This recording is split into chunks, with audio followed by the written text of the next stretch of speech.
Olá, alunos! Olá, inscritos! Aqui é o professor Evandros e este é o canal de Filosofia, o Presta Atenção Platão. Meu muito obrigado por você estar aqui conosco nas nossas reflexões filosóficas. Logo mais estaremos aí batendo a nossa meta desse mês dos 1.500 inscritos. Logo mais vamos aumentando a nossa meta e você está junto conosco. Meu muito obrigado! Você que ainda não se inscreveu, então deixe o seu like, se inscreva no canal e compartilhe para que essas nossas reflexões, esse conhecimento possa chegar a ainda mais pessoas. Como nós estamos gravando a nossa aula aqui de casa, devido então ao Covid-19, ao isolamento, à pandemia do Covid-19, então, onde normalmente o professor grava então da sala de aula presencialmente com os meus alunos. Então, esta é uma videoaula que o professor destina aos alunos do ensino médio, nas escolas que eu leciono aqui no estado de Santa Catarina, mas eu compartilho também para com os meus inscritos no canal aqui, Presta Atenção Platão, do professor Evandros. Hoje nós vamos iniciar então, dando continuidade à nossa reflexão sobre valores e escolhas. Nas últimas aulas o professor até subiu o vídeo que era as 3 almas em Platão, para trabalhar a questão da universalidade dos valores. E hoje então nós vamos estar estudando Friedrich Nietzsche, a historicidade dos valores. Então, Friedrich Nietzsche, ele vai realizar um contraponto da filosofia platônica da universalidade dos valores, que diz que Platão fala que os valores são universais, independente, então, portanto, das classes das 3 almas, concupiscível, irascível e racional.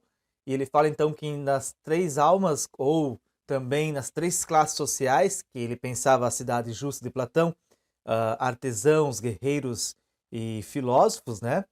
E ele diz então que entre as 3 classes sociais, o que se comunga, todas elas possuem a virtude como valor universal que pertence então para todos. Nietzsche já vai nos trazer um contraponto, que é a questão da historicidade dos valores.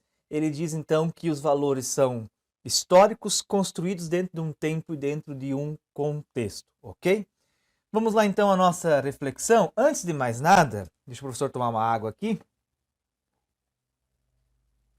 Vamos primeiro conhecer quem é o filósofo Nietzsche. Eu digo para vocês que o professor tem uma admiração pela filosofia de Nietzsche, embora eu não concorde com toda ela, mas enfim, na faculdade de filosofia, na academia de filosofia, quando o professor foi estudar em Porto Alegre, na PUC Porto Alegre, o professor se baseou praticamente nos estudos de Nietzsche durante os anos da faculdade.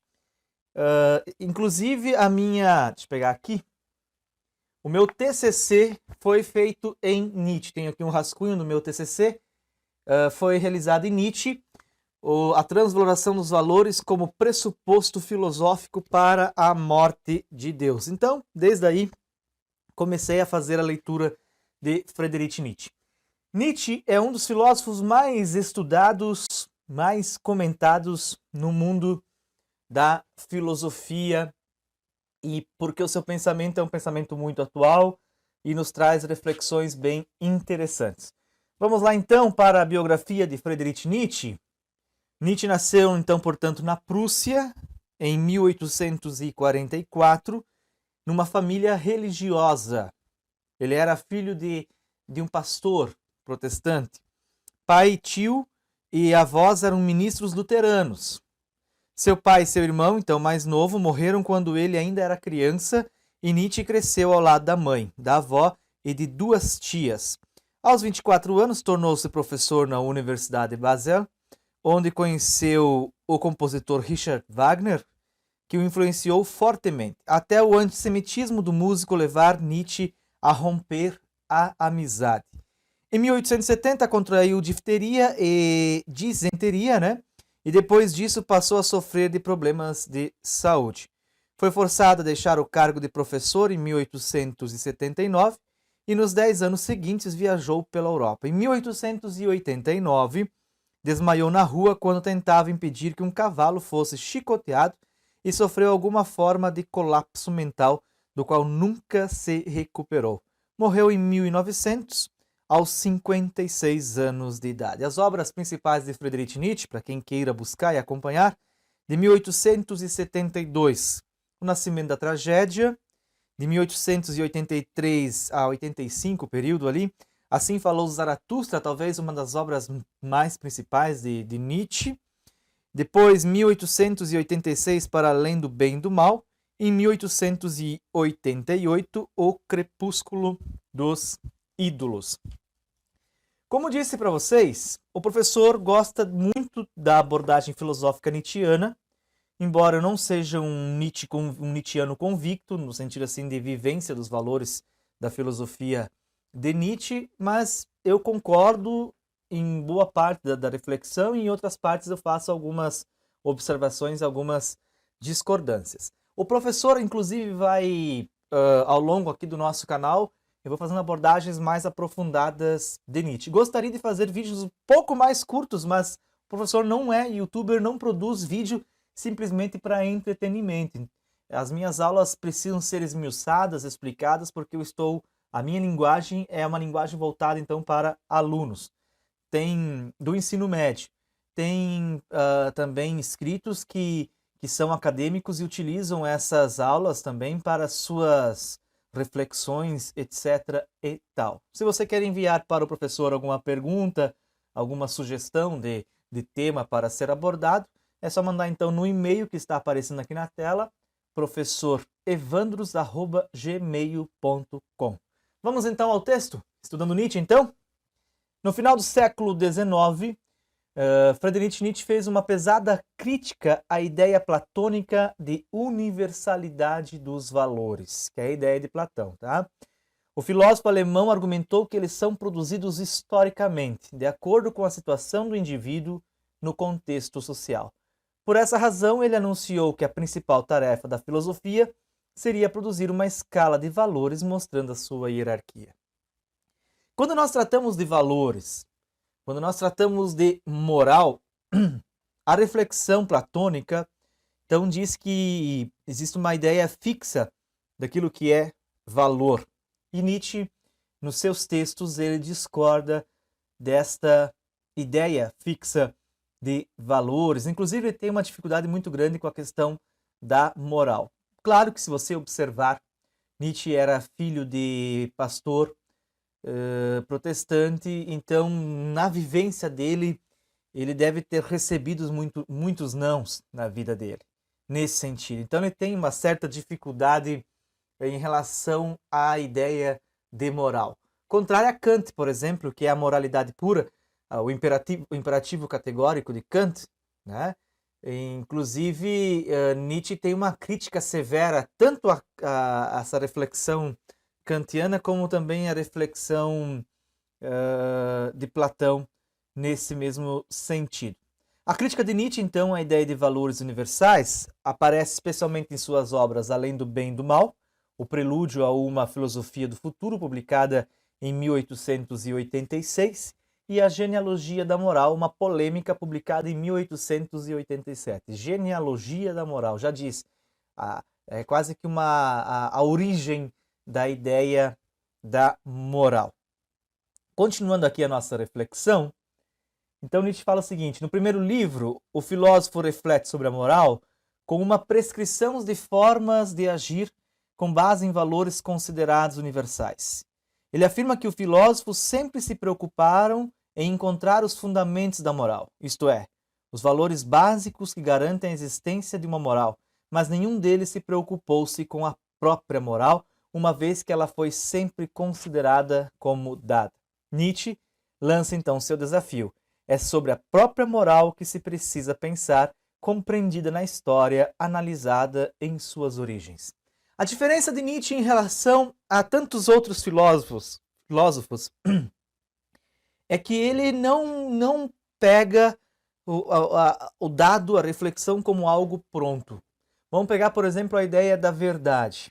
Enquanto muitos filósofos ficam pensando e refletindo sobre o que é a verdade, Nietzsche olha a verdade como uma espécie de terceira pessoa e ele então, ao invés de dizer então que é a verdade, ele se questiona por que e para que a verdade.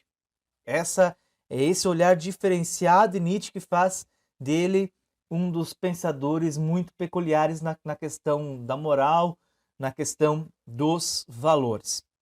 Uma frase de Nietzsche, então, para iluminar a nossa aula: todas as ciências devem, doravante, preparar o caminho para a tarefa futura do filósofo, sendo essa tarefa assim compreendida, o filósofo deve resolver o problema do valor, deve determinar a hierarquia dos valores. Então, na visão de Nietzsche, o valor ele é histórico, o valor tem um contexto, o valor tem uma época. Nesse sentido, o professor reflete a questão dos valores morais da nossa sociedade. É a crítica de Nietzsche que eu consigo me aproximar muito dela, que é assim, tem certos valores que nós seguimos em nossa vida que eles não são questionados. As pessoas simplesmente seguem o valor e elas vivem aquelas coisas sem nunca terem se perguntado o porquê que elas vivem tal coisa.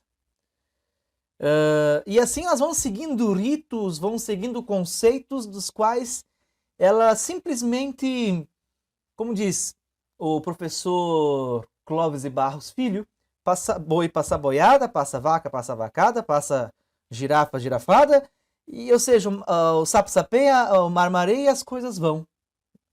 As pessoas vivem os conceitos, alguns valores e não se perguntam por que eu faço isso, por que eu penso assim, por que eu me visto assim, por que eu sou assim. As pessoas simplesmente respiram, por assim dizer, vivem. E não, nós temos que nos questionar, e o filósofo Nietzsche nos dá embasamento para isso, filosófico, no sentido de que precisamos questionar alguns dados da nossa vida. O porquê das minhas crenças, o porquê da minha forma de agir. E aí você vai notar que tem certos valores que nós vivemos que nós não precisaríamos viver. Nós poderíamos viver de uma forma mais dinâmica, mais liberta, e tem certos valores que nos aprisionam nesse sentido. Essa é a reflexão de Nietzsche. Tem certos valores que são um grande não à vida, que é a negação da vida. E Nietzsche, esse fenômeno de negação da vida, ele chama de niilismo, que o professor vai aprofundar em outra oportunidade, mas não nesta videoaula, porque eu quero ficar hoje sobre a historicidade dos valores de Nietzsche. Tá, ok? Vamos falar sobre os caráteres ativo e reativo de Nietzsche. Então, tem certos valores que eu preciso me questionar da minha vida, eu preciso rever alguns conceitos, e o professor, agora vem uma fala do professor Evandros. Eu fico com o que é bom, e o que não é bom eu jogo fora. Não tem outra. Eu tenho que estar sempre fazendo uma espécie de cura do meu caráter, um tratamento do meu caráter. E daí tem certos valores que simplesmente eu devo extirpar. Outros eu devo fomentar, devo cultivar, etc. e tal. Então Nietzsche fala que os valores são do contexto histórico e de um contexto de época, temporal, etc. e tal.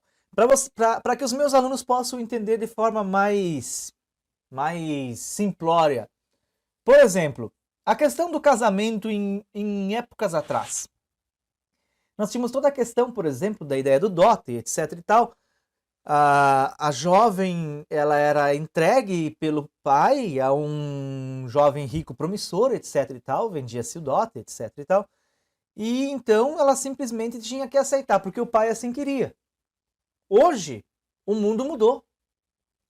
O mundo deu seus giros. E é inadmissível que hoje uma pessoa seja obrigada a casar-se com alguém do qual não queira. Entende? Para vocês verem, então, como os valores, eles mudam, eles se transformam nesse sentido. E Nietzsche tem essa reflexão que fala da necessidade da transvaloração dos valores. Então, valores de negação da vida precisam ser transvalorados para valores de afirmação da vida. Mas isso o professor vai explicar logo adiante. Então, tem valores que são de contexto histórico, construídos ao longo do tempo. Outros valores são desconstruídos. Por exemplo, o papel da mulher, o empoderamento feminino. Nós não falávamos de empoderamento feminino até o quê? Um tempo atrás. Esse tempo atrás eu não, sinceramente, claro que eu não tenho que, eu preciso de ferramentas mais precisas para avaliar, mas eu acho que não passa mais de quê? De 5 anos para cá, nem isso. O empoderamento feminino é muito atual. Esse ano, então, só se fala disso, a questão do empoderamento feminino. Lembra quando a mulher tinha que cuidar do oikos na visão grega antiga? O oikos, a casa, a economia, e aí surge a ideia de que o lugar de mulher é na casa, o que é totalmente errado, mas ao longo de muitos e muitos anos a mulher tinha esse papel secundário dentro da sociedade. E hoje não, a mulher assume papéis fundamentais na construção da sociedade, o que é muito bom e é muito bem-vindo nesse mesmo sentido. Mas vamos então dar continuidade? Para Nietzsche, predomina entre nós aquilo que ele chama de uma moral de rebanho, isto é, um tipo em que grandes grupos seguem um líder. Segundo ele, o princípio bastante conhecido de que a união faz a força é a expressão de uma moral de fracos, pois os indivíduos fortes por si mesmos não precisam se unir. São os fracos que procuram seus iguais e vivem sob as ordens de um comandante, um pastor de rebanho que mostra a todos o caminho a seguir. Sua pergunta é: de onde provém essa moral? Segundo ele, provém de uma inversão de valores que passou a considerar o fraco como melhor que o forte. E aqui vem a reflexão do professor, baseada inclusive na filosofia de Viviane Mosé. Eu gosto de dar os créditos a quem realmente realizou o pensamento, porque a gente tem que fazer leitura, etc. e tal. Mas assim, Nietzsche fala de moral de rebanho. Vamos entender a questão do rebanho. Rebanho, vamos pegar a ideia do pastor de ovelhas, né? Ele conduz, as ovelhas seguem, e muito pacienciosas, muito obedientes nesse sentido. Nietzsche fala, então, que nós precisamos ter esse cuidado com a moral do rebanho. Nós temos muitas vezes essa necessidade de também sermos arrebanhados por uma ideia de líder, e muitas vezes, agora aqui, entra a crítica de Nietzsche à religião. O professor sabe que religião, cada um tem a sua, alguns inclusive não têm, e há necessidade de nós, então, portanto, respeitarmos os conceitos religiosos de cada um. Eu sempre digo, religião é uma questão de fé. Alguns têm fé demais, outros fé de menos, nesse sentido. Mas, enfim, a crítica, eu aqui, não, junto com a reflexão de Nietzsche, eu não faço a crítica da religião por si só. É uma questão de um dado de fé, entende? É uma questão filosófica o que o professor aqui vai abordar. Mas eu noto que dentro dos segmentos religiosos, a crítica de Nietzsche se fecha completamente. Ela está muito bem embasada. As pessoas têm a tendência a seguir um líder, as pessoas têm a tendência a seguir alguém, a idolatrar alguém como aquela pessoa é um ídolo, é um mito, nesse mesmo sentido. E aí, elas não se dão conta dos valores que elas estão seguindo. Porque elas simplesmente seguem como ovelhas, como ovelhas. They are coming. Oh my God. Oh my God. I can't believe it. Oh my God. He's still right. Oh my God. This is amazing. One more. You scared them. Yeah, Eunice made him go away. Oh my God. Was that cool or what? Oh my God. You will never have the same again. Oh my God.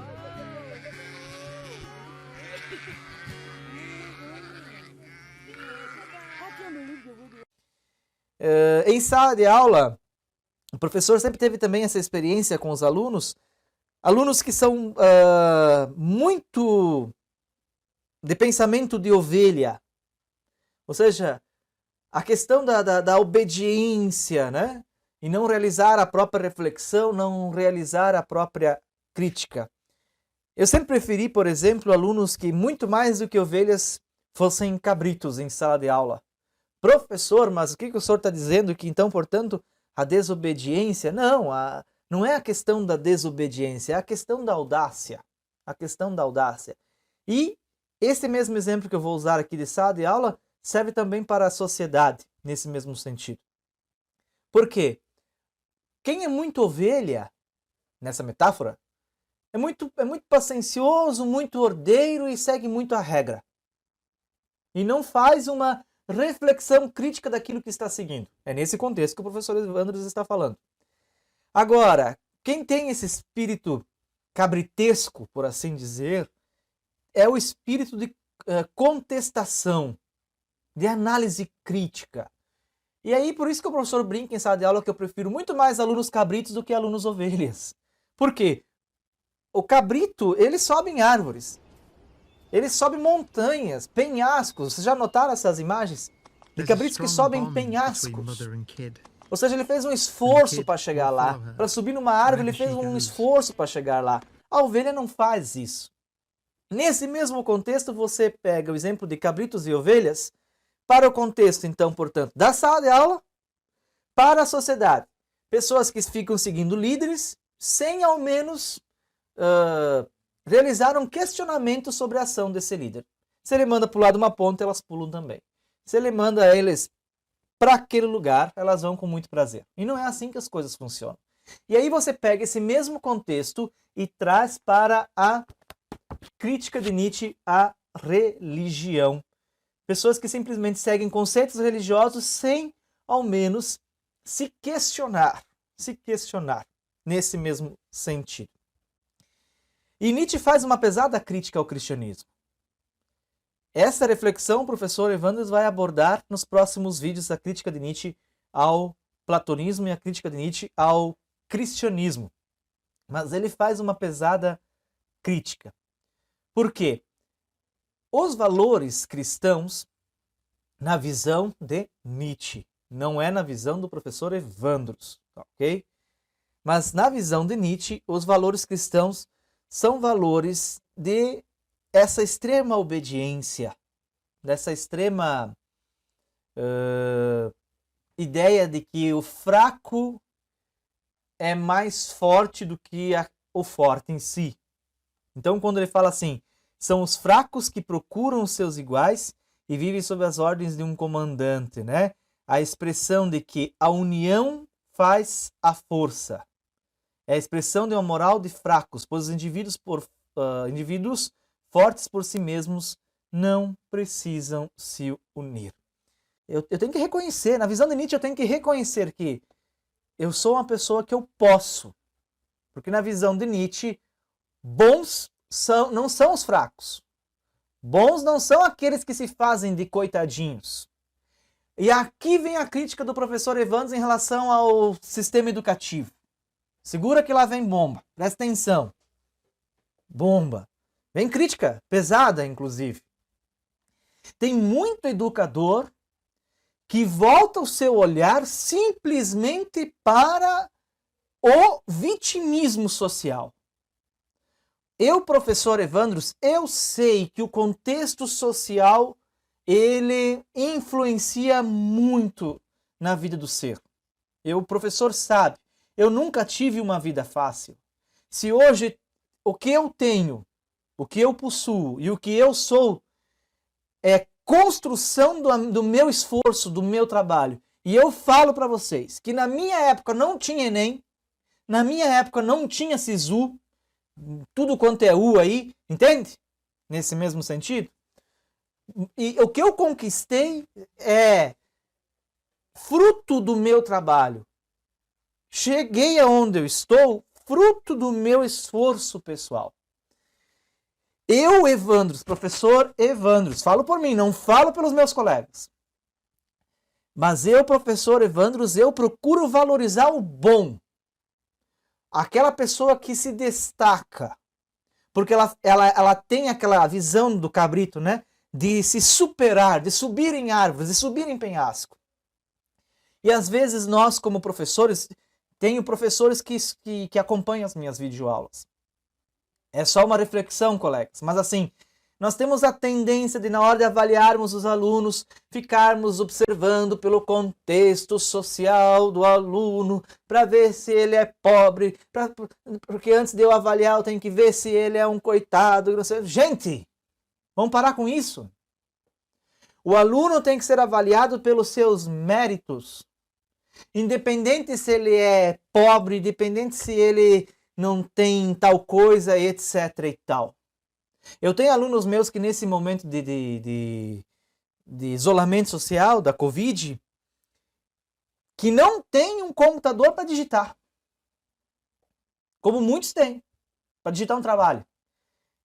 Ele não tem um computador. Mas ele faz no caderno. E ele faz tão bem, ele tira foto, que ele não perde em nada para o aluno que traz tudo digitalizado nas normas da ABNT, tal, copiado da internet. Eu valorizo o aluno que se esforça. É a mesma coisa nas perguntas do professor Evandros. O aluno que, de vez em quando eu peço, faço algumas atividades aqui com as minhas videoaulas. Responde tal coisa com base na videoaula. O aluno que vai lá e só coloca uma explicação pequenininha, né, simplória, é uma forma de avaliar. Agora, o aluno que vai, se aprofunda, sabe? Que além das minhas reflexões, vai lá e busca outras reflexões de outros, sei lá, professores, educadores, pensadores, e volta e faz uma coisa detalhada, organizada, eu vou valorizar o esforço do guri, da guria, do menino da menina. Aqui no Sul nós chamamos de guri-guria. Entende? Eu acho que nós temos que parar com a ideia de avaliar pelo vitimismo social. Os meus formadores sempre foram assim. Claro que eu tenho ideia da realidade social. A questão, por exemplo, agora, como diz Leandro Carnal, achei muito interessante também, minha esposa compartilhou comigo, o isolamento social está mais fácil para os ricos e para os classe média, porque a população pobre tem que trabalhar. Eu concordo. Eu não me anulo enquanto cidadão das responsabilidades sociais e entender que tudo existe uma responsabilidade social. Existe uma situação, só que isso não pode servir para quê? Para vitimismo social. Para vitimismo social. Eu avalio aluno pela capacidade e inteligência. Eu não avalio para saber se a mãe é...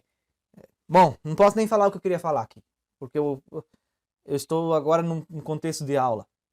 Mas eu vou lançar como é que diz, um quadro aqui no meu canal que é Professor Evandros Responde. Vocês mandam as perguntas para mim e eu respondo. E é lá o Evandros do jeito cru de falar. Eu falo mesmo. Porque aqui agora nós estamos numa videoaula.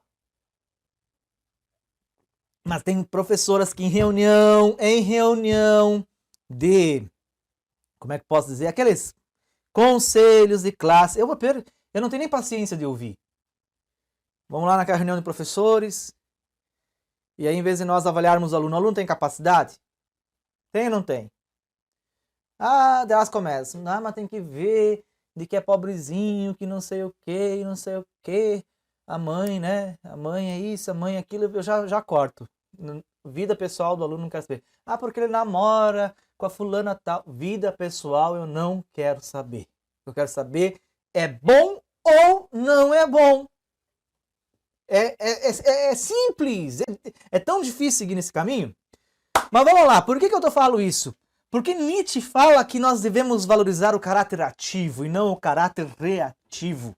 Vou explicar um pouquinho então sobre o caráter ativo e reativo de Nietzsche. Porque lá em Platão diz, na universalidade dos valores, que as pessoas possuem um caráter concupiscível, irascível e racional. Se você não assistiu ainda essa videoaula, busca lá, As Três Almas de Platão, 2 vídeos, parte 1 e parte 2. Aqui nós vamos então falar sobre o caráter ativo e reativo de Nietzsche. Para explicar essa ideia, Nietzsche afirma que todos os seres vivos são animados por um impulso vital que ele denomina vontade de poder ou vontade de potência. Então, dentro de nós existe uma força que Nietzsche chama de vontade de poder, vontade de potência. Eu prefiro melhor usar a vontade de potência, porque a palavra potência, ela vem a ideia de poder, mas como um motor que propulsiona para algo nesse mesmo sentido. Então, embora seja um conceito muito abrangente, que aparece de diferentes formas e em sentidos distintos e ao longo de sua obra, podemos dizer que essa força é algo orgânico e biológico. Então, muito mais do que um conceito filosófico, aqui o texto é do professor Silvio Galo, muito mais do que um conceito filosófico, é um conceito biológico, que está dentro de nós. O nosso ser precisa dessa força. Você, para acordar de manhã, você precisa ter ânima, força, animação. Então, portanto, essa força, que é algo orgânico e biológico, que está sempre em expansão em nós, em crescimento, faz-nos afirmar a vida e querer permanecermos vivos. Por isso que nós estamos aqui. Eu não consigo desistir do mundo. Tem gente que desiste fácil porque tem vontade de poder fraca. Eu já não. Eu me reconduzo, eu me reavalio, eu me reformulo. E porque eu quero permanecer vivo. É a mesma coisa uma pessoa combatendo uma doença. Se ela se desanima, a doença toma conta dela. Agora, se ela tem força de vontade, não, eu vou conseguir, ela vai e consegue. Para Nietzsche, então, portanto, esse impulso presente em todos os indivíduos se manifesta quando conhecemos, quando produzimos saberes sobre o mundo, por exemplo. Além disso, ele pode ser de dois tipos. Olha aqui, presta atenção, Platão. Há uma vontade de poder forte, que é ativa, e uma vontade de poder fraca, que é reativa, a reação. Elas implicam dois tipos de caráter. O caráter ativo forte, e o outro, o caráter reativo fraco. Então, Nietzsche fala o seguinte, nesse texto, de que nós somos, então, portanto, impulsionados por uma vontade de poder, uma vontade de potência, que nos faz o quê? Nos mover e nos permanecer vivos. Só que nós temos dentro de nós ou o caráter ativo, vontade de poder forte, ou o caráter reativo, vontade de poder fraca. O caráter ativo está presente nos indivíduos que são capazes de afirmar a si mesmos por meio da ação. Ou seja, eles não precisam de ninguém para se firmar. Aliás, eles não estão nem aí com a ideia dos outros.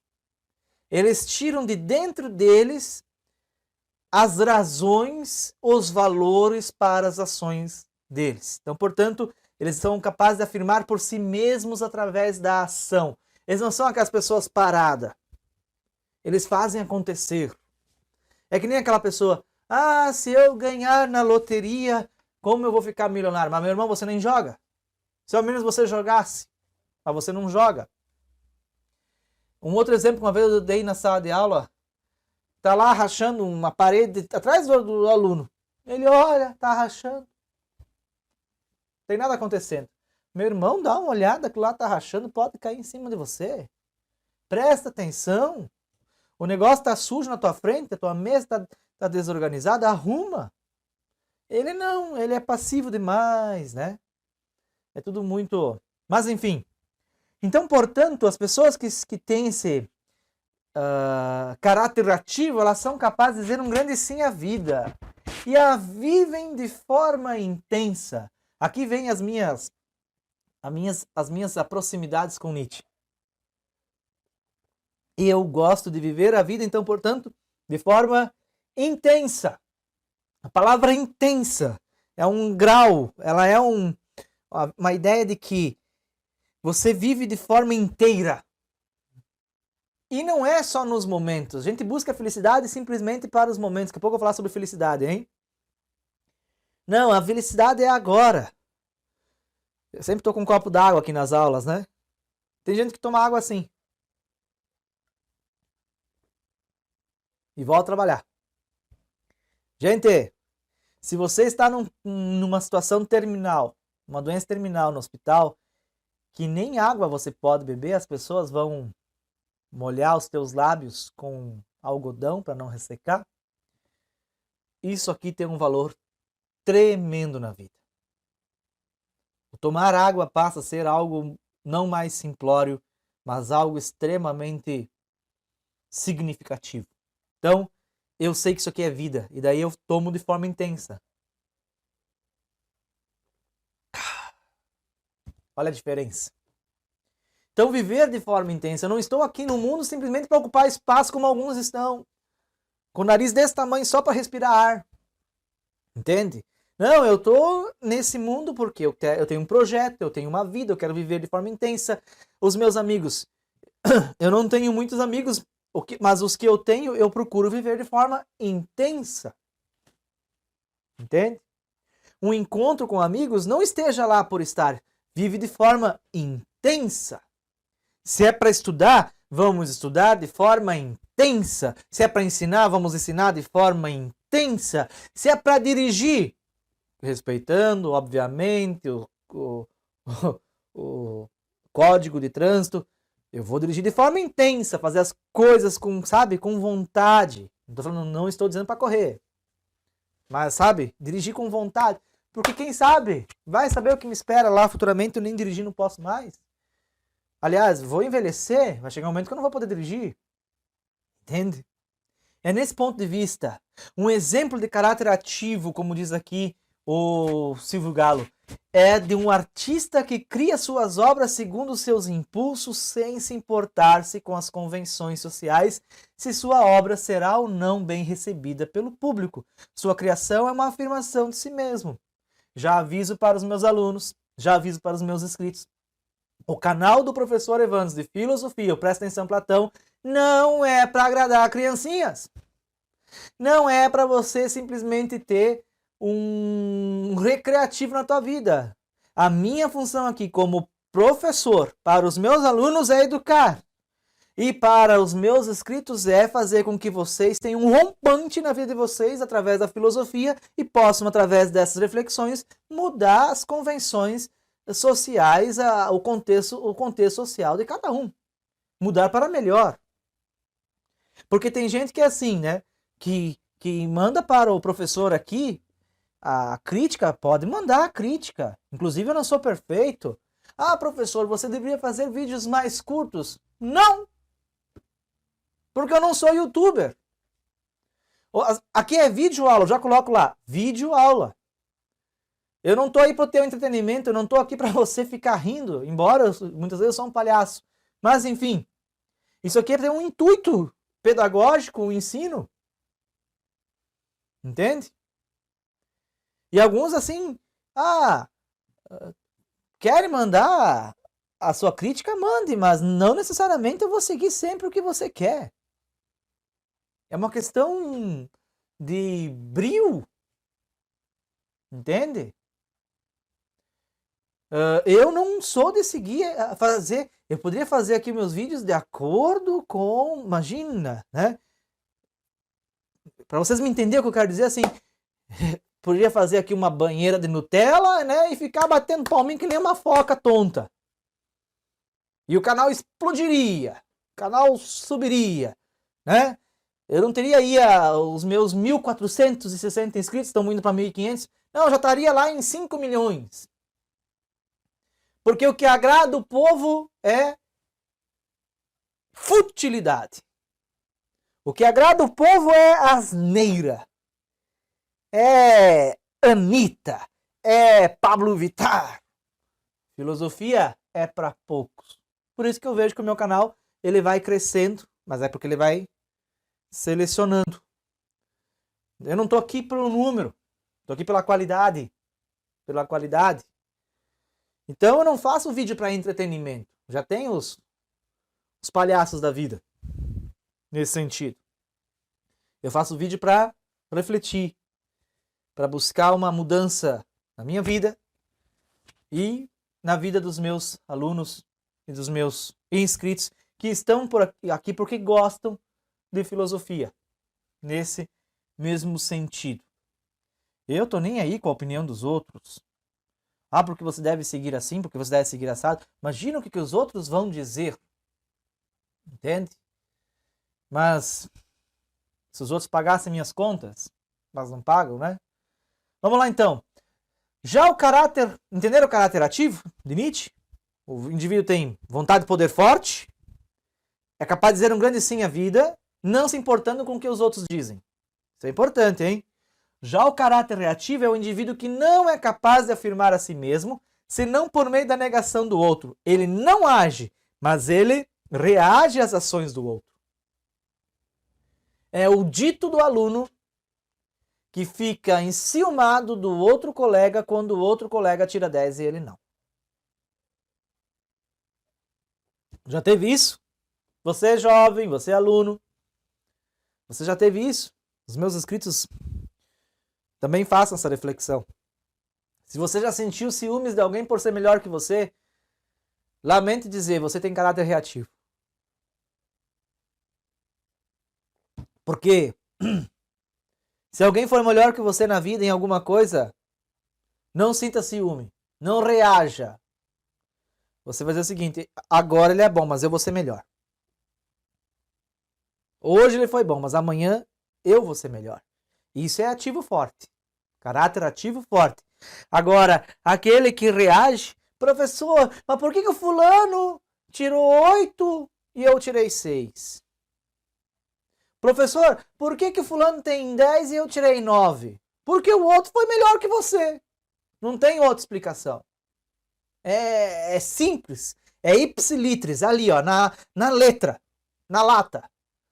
O outro foi melhor que você. Quer ser melhor que o outro, tire mais. Mas professor, como é que eu vou tirar mais do que 10? Faça algo que o outro não fez. Que daí eu vou reavaliar o conceito do outro. Você precisa ser melhor. Por isso Nietzsche identifica, então, portanto, essa pessoa que fica reagindo como fraco. Sua ação é uma ação fraca, uma reação. Para manter o exemplo, poderíamos citar, então, aqui o artista que cria para o mercado, né? Segundo o gosto comum, para que sua obra seja um sucesso e fonte de recursos financeiros. Por isso que o Brasil tá o que tá em termos de cultura, nesse exemplo do artista. Por quê? Ao invés de produzir uma coisa boa para os ouvidos, é tudo que cai no gosto popular. Eu tô com uma raiva daqueles memes do caixão, porque cai no gosto popular e o povo... Nós estamos com 16 mil pessoas no momento, brasileiros perdidos para essa guerra da pandemia. E os caras têm capacidade de fazer o meme do caixão. Depois disso, não é uma burrice nesse sentido. Pelo amor de Deus, vamos respeitar o luto alheio. Tem pessoas que estão morrendo próximas de nós. E damos graças a Deus que não tenho na nossa família. Mas nós precisamos pensar nos outros. Os caras, no meio de uma pandemia, conseguem criar um meme do caixão, achando que a morte é essa brincadeira. A morte não é uma brincadeira. A morte é uma cessação da vida. Se você está aqui comigo, interagindo comigo, prestando atenção nas aulas, porque eu estou aqui contigo. Posso não estar. E quantos brasileirinhos não puderam estar aqui? Vocês me entendem nesse sentido? Os caras conseguem tirar para brincadeira. Futilidades, memes. Por exemplo, agora esse recado para os meus alunos. Para quem tem aí no meu dia a dia de sala de aula. Vocês já notaram quanto sofreram para fazer atividades, para entrar nesse processo de educação a EAD? A dificuldade que é para mandar um trabalho para o professor. Professor, como é que eu entro? Como é que eu faço? O que é o login? O que é não sei o quê? Foi aterrorizante. Por quê? Porque estão acostumados a pegar o tal do celular simplesmente para o quê? Né? Para o Face, para o Zap. Agora estudar que é bom. Parece que agora vai ter uma... Graças a Deus que o governo de Santa Catarina fez esse investimento. Porque eu espero que os nossos alunos agora entendam que tecnologia não é simplesmente para postar no Facebook que você come. É para você pesquisar algo bom para a tua vida. Para você buscar entendimento, conteúdo. E não criarmos para o agrado alheio. Falava da cultura, né? As pessoas que produzem conteúdo para agradar. É bateção de lata, né? Eu não vou nem falar do funk.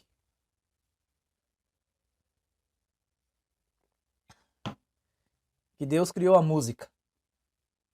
O diabo criou o funk. Mas aquele funk que eu tô falando é o funk...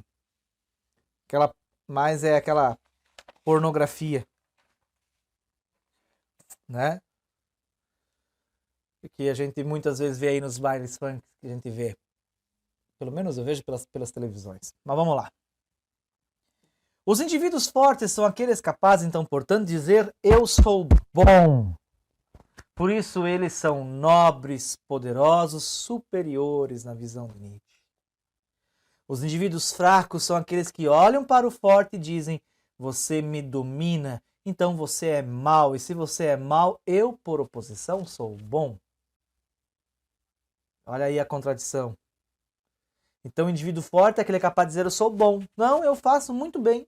Você que é muito bom em matemática, reconheça que você é muito bom em matemática. Eu já não sou, mas eu não fico com ciúme de você que é bom em matemática. Quero que você venha aqui para esse campo. O campo filosófico, vamos ver quem que é melhor. Claro que lá no campo matemático eu vou perder. Eu nunca fui muito bom em matemática. Mas eu não fico chorando pelos cantos, mas porque o professor não me deu 10. Deixa de ser bobo. Então, na natureza, o forte é o bom. O que não significa que o fraco seja mau, hein? Ele é bom porque é capaz de afirmar-se. A partir de determinado momento da história humana, contudo, foi sendo criada a ideia de que os fracos são os bons e os fortes, por oposição, são maus. Esta é a inversão de valores que Nietzsche, então, portanto, cita. Quando na sociedade se valoriza o vitimismo e não aquele que é bom naquilo que faz. Quando na sociedade se valoriza as características do fraco. Quando, ao invés de valorizar aqueles que buscam ser bons, aqueles que têm força. A visão, então, portanto, da sociedade está invertida. Nós estamos, volto a dizer, valorizando os fracos ao invés de nós valorizarmos o bom. De forma prática, para o professor Evandros, conselho de classe, quando começa aquelas historinhas, porque nós temos que olhar para o contexto do aluno, né? Vamos dar uma ajudinha para ele, aquele guria não vai, né? De você, ele não vai por conta própria, mas daí você, então, vamos dar uma ajuda.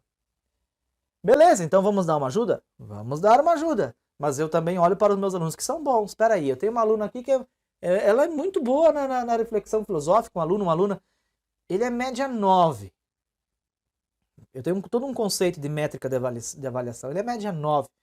Mas aquele outro lá ganhou uma ajuda, por que é esse aqui? Eu não posso manchar o currículo do meu aluno, da minha aluna, que ele está com 9, mas ele é 10. Então, portanto, vou valorizar o aluno bom. É nesse sentido, então, que nós podemos, então, refletir a crítica de Nietzsche. E aí, então, sobre a questão dos valores, né? A crítica à inversão dos valores em Nietzsche. Segundo Nietzsche, há duas fontes principais para essa inversão de valores na cultura ocidental. Só que esta aula aqui, o professor Evandros vai estar gravando, então, portanto, desta reflexão aqui. Eu convido você, então, para a nossa próxima aula em Nietzsche sobre a crítica à inversão dos valores. Que aqui eu preciso buscar o que eu já estudei, o que o professor já, em 2012, já tinha escrito sobre a crítica de Nietzsche à inversão dos valores. Tá ok, pessoal? Um grande abraço para vocês, espero ter ajudado na reflexão.